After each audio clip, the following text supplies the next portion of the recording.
and welcome to the album man. At long last I have returned, and what better way to return than with the amazingly holographic cover of 13, see?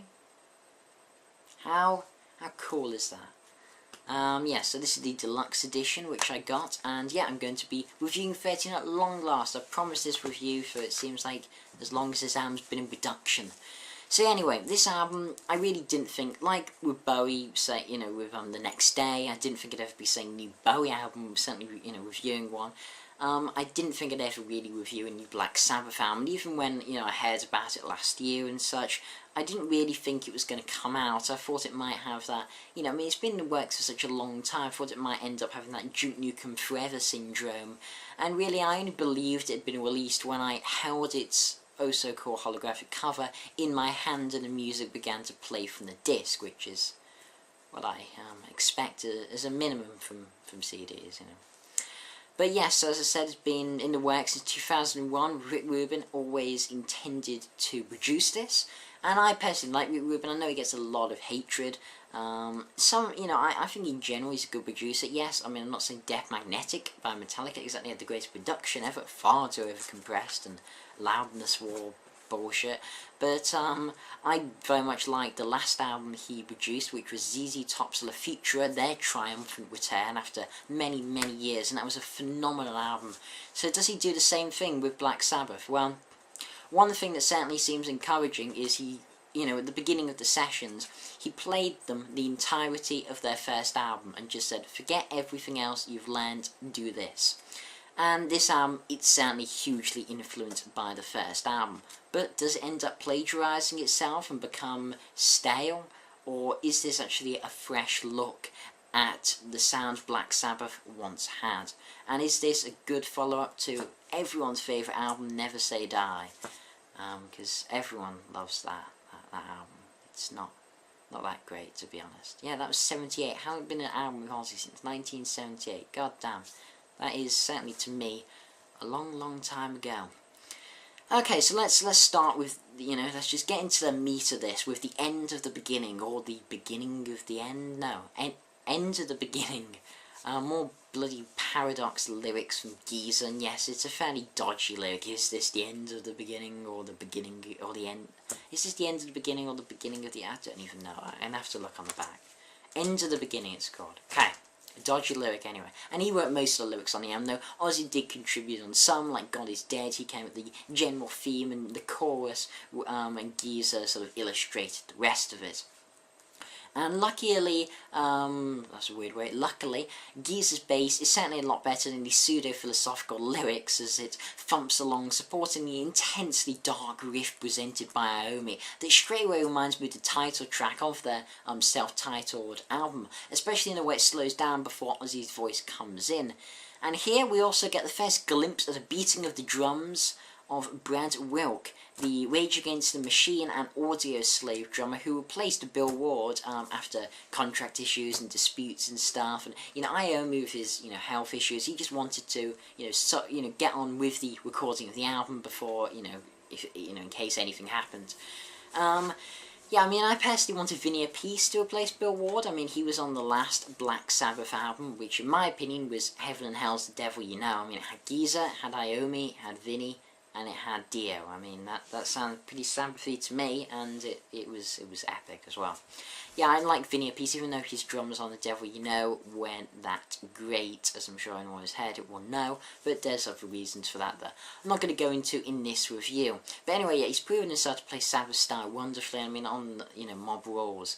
But still, Brad's work throughout the album, he does do a competent job. I mean, he does become Mr. Unknown Drummer at times, and doesn't really do anything beyond the essentials, but he certainly doesn't hinder, which, I suppose is saying. My main problem really is how he plays it a little safe. He plays pretty much just standard rock beats and the odd, fill, but he really doesn't have that jazzy flair that Bill Ward brought to the table, and that is really missed on some of the songs. There's not as much on the end of the beginning as say, but certainly some of the songs you really feel they could do with that jazzy little flair. And yeah, anyway, End of the Beginning, it's a fantastic way to start the album, especially Tony Iommi's solo, which quite simply is just one of the best I've heard from him on this album. All the solos on this album are just another level, to be honest. But what can I expect? I mean, he is one of the greatest guitarists of all time, in my humble opinion, and the real father of metal. I mean, I expect nothing less than the best, and Iommi certainly shows that nothing can stand in his way. It's a wonderfully heavy song that builds to a truly exciting climax. And then we get God Is Dead. I mean, I've talked about this before. It's a single we all know, and I'd say most of the people love, or at least like. But I'll talk about it again. And this song, it's grown on me. I mean, it's very positive. I gave it an 8.5 out of 10, but it's grown on me a lot even since then. From the slow, sinister sounding picked melody at the beginning as the song builds, and yeah, I mean, it definitely shows a more progressive element to Black Sabbath that I've wanted for, you know, quite a long time. And this track, it also has a bluesy feel, which really carries on throughout the entire album, to be honest. Definitely a, you know, that distorted blues feel. And yeah, that emanates from the various different riffs in this song, and there's quite a lot of different riffs in it, which I like a lot. I think they're all really great riffs. Yeah, and the lyrics, which by what I've read, as I said, the root of which contributed by Ozzy, the, you know, God is God alive, or is God dead bit, obviously referring to Nietzsche's hugely overused statement. And some of Geezer's rhyming on this, gloom, doom, and doom, is a little dodgy. But still, I like the themes they are conveying, even if I don't agree with them per se. And yeah, I mean, the standout are the two people that are essential for any Black Sabbath album. And I maintain all you need for a Black Sabbath album, really, at its core, Geezer Butler and Tony Iommi. They are Black Sabbath as far as I am concerned. And yeah, this is another momentous song, straight from the centre of hell, and finally unleashed from the beast with three faces. And then we get to Loner, and again, this just carries on to run of sheer excellence, especially because of the bass line from Geezer, which you can hear very clearly and drives the song along brilliantly. And this then brings me to Rick Rubin, the man who revitalised ZZ Top and made Johnny Cash produce a song of his career with his cover of Hurt. And the production of this album I personally like, except for one main aspect. Well, no, there's a couple of things, I suppose, but, well, okay, we'll just go through it. Certainly on my hi-fi, I'd say, I think the bass is actually really well mixed. I think it's a really heavy bass, and, I mean, my hi-fi is very bass-heavy, but it fits nicely, and, yeah, and the tone of Iommi's guitar as well, it sounds divinely evil. One of my problems is, though, with Wilk's drum sound. I mean, it sounds to me a bit flat, to be honest, especially the cymbals. They really just don't have that sweetness to them that I tend to prefer in cymbals. And the drums, they just don't have that. Oh, I'm not great at describing drumming things, but they just sound a bit flat, to be quite honest. And, you know, I mean, there's, you know, the slight overcompression. Clipping is, you know, common with Rubin. Death Magnetic, as I said before. It's not half as bad as that, but it still has the remnants of the loudness war, which has stained it slightly. But I do like the production on this album. And we'll come to one of the more controversial elements of it a bit later on. But I'm back to Loner. It's one of the highlights for me. I think it really is just going to be a classic Sabbath song, and simply tells the tale of a lonely man. Yeah, I love the lyrics of this song, and while it has no set chorus, it's actually a really catchy tune, yeah. Then Zeitgeist, this is many people's favourite song on the album, and I can see why. It starts with the cackling laughter of Ozzy, and as everyone said, but I'll say it again, because how could I not? Obviously, as the acoustic guitar comes in, it starts to scream Planet Caravan. It has that real late 60s psych vibe to it, you know, almost influenced by the Pretty Things and 13th Floor Elevator. And yeah, it just emanates that sound, particularly with the reverb heavy Ozzy and the bongo or hand drum thingies from Brad. I don't bloody know what they are, as I said. I don't know drum things that well. I only play drums very casually. And this song, it definitely has a cool vibe to it. Beautiful bluesy lead guitar at the end, especially. Real highlight of the song, and even with the album, yeah, it just works so perfectly and takes it from, you know, good song to just a fantastic song. And now I have to address the elephant, or mammoth, as this is, in the room. And that is something I haven't mentioned, really, which, you know, you might think, how come he hasn't mentioned Ozzy Osbourne's voice? He's gone on about Geezer and Tony and Brad, but why not Ozzy? Well, my mind has been shifting on Ozzy's voice throughout. I've listened to this album a ton, absolute ton, at least 6 times. And I nearly went to Ozzy because of confirmation bias. Definitely, I suffered that. You see, I'd read some reviews and even, watched a couple where people were saying that he had used auto-tune or, some slight pitch correction a la Scream. So when I listened to it, anything on his voice that sounded like it had even the slightest little effect, I was like, auto-tune, auto-tune, auto-tune, like some mad raving loon. However, after reading and watching interviews of the band, I'm going to take Ozzy's word for this one, to be honest, I have to say. Ozzy said in an interview, it was on the live stream they did of the album launch, when they were asked, open questions. So you can see that on the Black Sabbath channel, I'm not just making this up.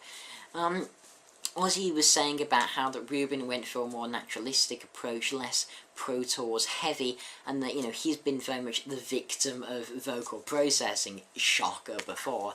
But this time Rubin made him basically just retake it, a bit like Meatloaf when he was coming Bat Out of Hell 3. He sounded fantastic on this album, but god damn it, his voice just been shot to absolute pieces. I mean, he's a shadow of his former self, but yet sounds just as good as ever on that album, because he just, did so many different takes of the vocals. And it seems that's what Ozzy did for this. Now, I'm not saying his voice is exactly 100% au naturel, but I wouldn't say it's pitch corrected. I'd say auto-tune. I wouldn't say that's really the right way to describe what's happened to his voice. I would say it's definitely been chocked full of reverb, maybe a little, a bit of chorus in it, and definitely some vocal processing. But vocal processing doesn't always mean pitch correction, actually altering necessarily the tone. It's more definitely some things have been added to make it sound a bit softer on the ears, and yeah, it's been cleaned up, certainly been overproduced, I would say.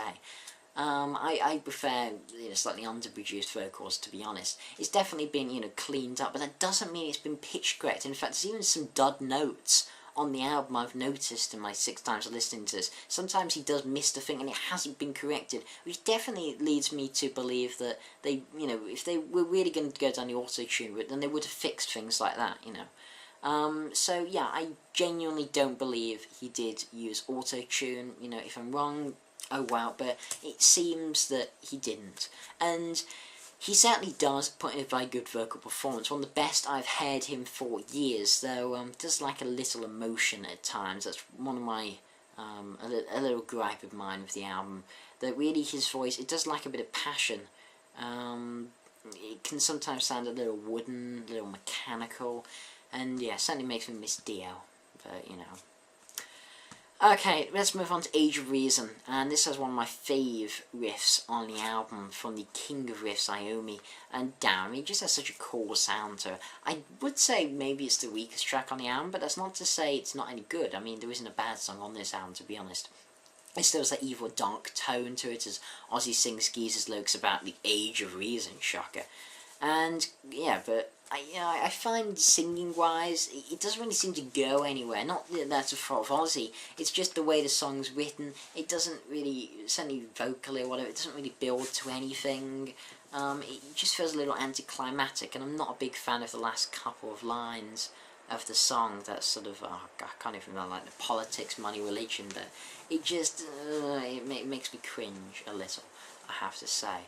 But, this song, then, as soon as Ozzy shuts up, we then get just 2 minutes of Iommi unleashing the beast, with a solo to, quite frankly, shatter souls, and Geezer just supporting him perfectly. It's just beautiful, awe-inspiring moment on this album. One of my favourite moments on the entire album. It's just, oh my god, you really just end up going into a trance. It's mesmerising. Then we get Live Forever, and this very much has a Dio vibe in its riff. I wouldn't be surprised actually if Iommi originally wrote this with Dio's voice in mind, but obviously Dio isn't around to record it. So it's been passed off to Ozzy, and yeah, definitely reminiscent of The Devil You Know in certain aspects. However, not to say Ozzy doesn't do a decent job, he does, as he sings enough of Geezer's bloody paradoxical lyrics. And yeah, this chorus is probably one of the catchiest songs on the album, actually. Most of them don't have a chorus. We'll come to one that has a fantastic chorus a bit later on. But in general, they don't. Black Sabbath, certainly these longer songs, they're not about that, necessarily. But still, you know, it's been settling in my head, this chorus, and it's an absolutely rocking song. Damaged Soul, the penultimate song on this album. And this is apparently one of the first songs actually written for the album. It has a really bluesy feel to it, an amazing bluesy riff, and you can just hear those bits of Hendrix and Cream fly out combined to that trademark Sabbath tone. And yeah, this really screams early 70s, you know, sort of, you know, very late 60s Sabbath, and every sense of, you know, the phrase, and yeah, I adore it. From the even more reverberated than usual Ozzy's vocal line to Geezer's damn cool lyrics. This may be a long one, but it doesn't feel, you know, it doesn't feel it, to be honest, as he transported back to the golden age of rock and roll. And one other thing to mention is it features the good old harmonica. Yay, I love that in the first song. What song was that on? If I'm wrong here, please don't kill me, Sabbath. Was it Wall of Sleep that song was on? I honestly can't remember off the top of my head. On the first album. If you do know, please tell me if it wasn't that. Anyway, one thing I have heard about this is quite interesting. Another musician, I really don't know much about this. I'm afraid you have to look it up yourself if you're interested. But it seems Ozzy didn't play the harmonica. I've heard rumours. It seems there's this other musician who, you know, said that he went to the studio recording some harmonica for the new album, a good, you know, month up before it was released, and says that he hopes that Black Sabbath will credit him on the album. Well, they haven't. So yes, he may not actually have been him playing the harmonica, but still, it's a damn good harmonica. Not quite Dylan good harmonica, but damn good harmonica. And oh yeah, one other thing, just, you know, before I finish on this song, one of my favourite aspects of this song is the real loose jam feel to it. Just, yeah, such a nice jam feel to it. And the live recording technique really played dividends here. Though I couldn't help but think how pardon me, Bill Ward's jazzy style really would have been the cherry on top. Bill Bruford, oh yeah, he would have been a good, I don't know, he would have been an interesting Sabbath, wouldn't he? Bill Bruford and drums for Sabbath. I don't know why I just randomly thought of that, but yeah, that would pretty cool. Anyway, Dear Father, this is the climax we all wanted and pined for throughout this album. To close such a monumental release is tough, but Ruben did a great job putting this as the closer. And yeah, it ends with a huge bang. Not only is this one of the best songs musically, but it's the best lyrically on the album, and the most haunting. Geezer wrote the song about paedophile priests in the Catholic Church, goddamn Catholic Church. As, well, one of the reasons he said he decided to do this topic was the church has hated Sabbath since since Sabbath began, so why not write a song back, you know? And damn, is it a vicious condemnation of a priest. I mean, it's fantastic, and it builds to an almost, and this sounds a bit weird, but an almost Dream Theater-y chorus, like sort of Metropolis Part 2-ish chorus. And people may think I'm a bit wrong there, but I don't know, there's just something that reminds me of a certain Dream Theater song. Can't think of it, only in the chorus. Yeah. Anyway, I especially love the line in this song, "You preyed on my flesh, then prayed for my soul." That's just, that's a really nice line from Geezer. Definitely better than some of the weird lines about Superman and things and the rest of the album. And yeah, this really is just a journey that encompasses the darkness that Sabbath have come to represent, especially this incarnation with Ozzy up front, the Prince of Darkness. In every way, this is the perfect swan song for Sabbath if it ends up being so. From the satanic sounding guitars, the wailing, almost wailing voice of Ozzy, and the gallop of Geezer's bass, concluding in the spine-chilling church bells and thunderstorm that began the first track on their debut. The musical loop has been completed, and so has a chapter in metal history that will never be forgotten as long as, you know, metal is a thing. That of Black Sabbath, the real founders of the genre, I think. So before I conclude, I'll just touch on bonus tracks, which on my deluxe version are Methodemic, Peace of Mind, and Pariah. And yeah, these are really good songs, especially Methodemic. I think it should have been on the album. Would have been a really nice change of pace. You could have had it, let's see where I would have had it. I think it could have been quite interesting, I don't know, maybe between like God is Dead and Loner it would have been pretty cool. Because you have those two long songs and then just have a short one before going into Loner. That would have been pretty cool, because it's a more frenetic, sort of shorter song. Yeah, I'm not complaining, you know, Ruben did a good job picking the tracks. So, this album, it really exceeds what this band should be capable of, but that Black Sabbath is totally surprised they, achieved such a monumental album, an Album of the Year candidate. What made this so good is really a comeback album, so I very much count the Heaven Hell 2009 album, Devil You Know, as a Sabbath album. This is still just a mind-blowing Black Sabbath album. Yeah.